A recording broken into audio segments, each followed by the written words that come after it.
To create your geometric tree, begin with one line towards the bottom. Make it go about halfway and start adding branches. Now on those branches, you add additional branches.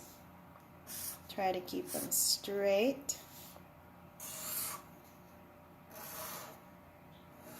You just keep going without touching the edge of the paper.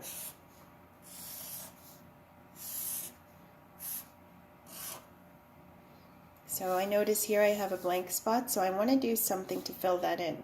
I could make one go up from here, or even from there.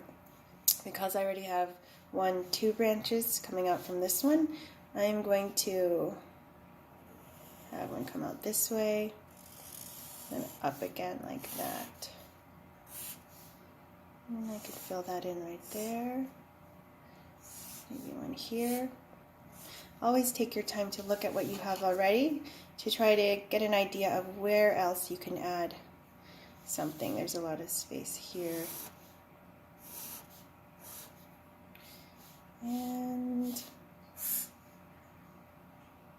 okay, so I think I'll stop there. Now I'm going to look at the ends of my branches and begin connecting them to each other. Oh, any points that I see where a line touches, like at an angle or the ends, is where I'm interested in connecting them.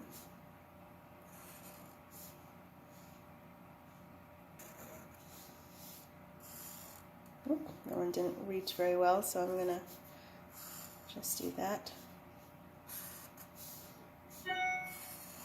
Just keep on connecting these lines.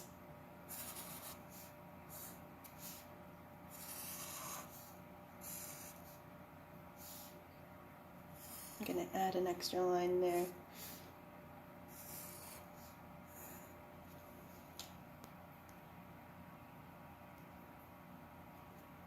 So this is what I end up with. I'm looking at it to see if I want to add anything else. Maybe a line right there.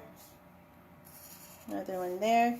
So you can just kind of modify it to fit your liking. If you feel like it's just missing something. But you don't want to overdo it. I feel like I should stop soon. Okay, so now I would add color.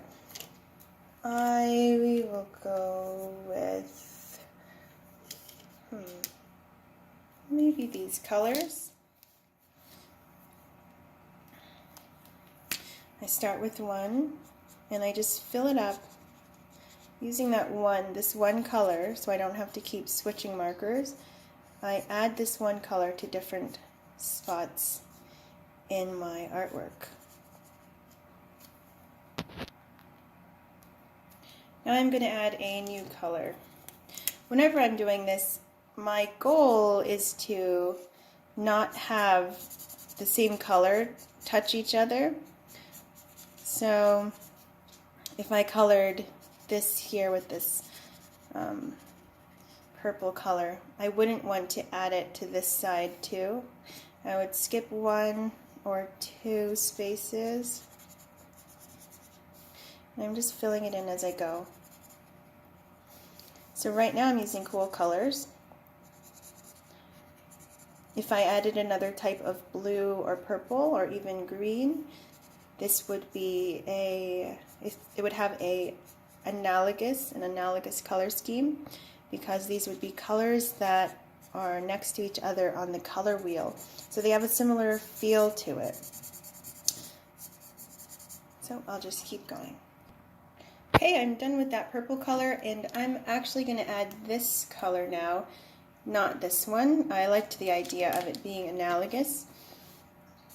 Instead of just randomly picking my colors, putting more thought into it helps your design really come together more and give it a sense of unity afterwards.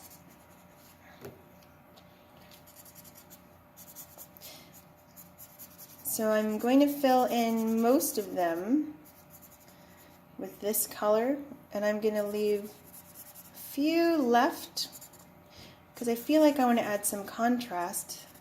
So when I'm done coloring with this green, I'm going to see if I like how it looks with it remaining white. I'm going to try to visualize what it would look like if I colored them in black. Or I will use a very bright, warm color to add some contrast and have that pop out. Or maybe even a pattern or a Zentangle. We'll see. So it's always good to stop while you're in the middle of something right before you reach completion, so you can think a little bit more about what you want to do, how do you want it to end, and how do you ultimately want it to look. I decided to go with Zentangles, so small repetition of lines and shapes. It's not always going to be a pattern because it's not going to repeat itself truly. I am going to repeat specific elements, like here I'm repeating this curved line, but I change the direction after 3 or 4 in a row.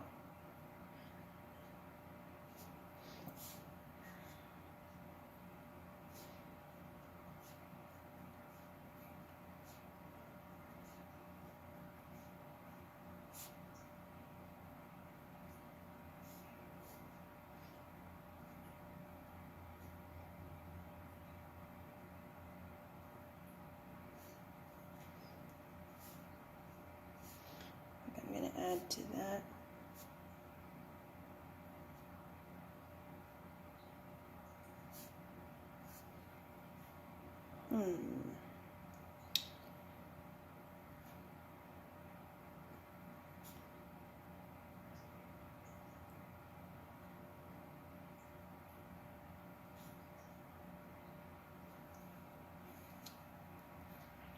And here's my completed geometric tree.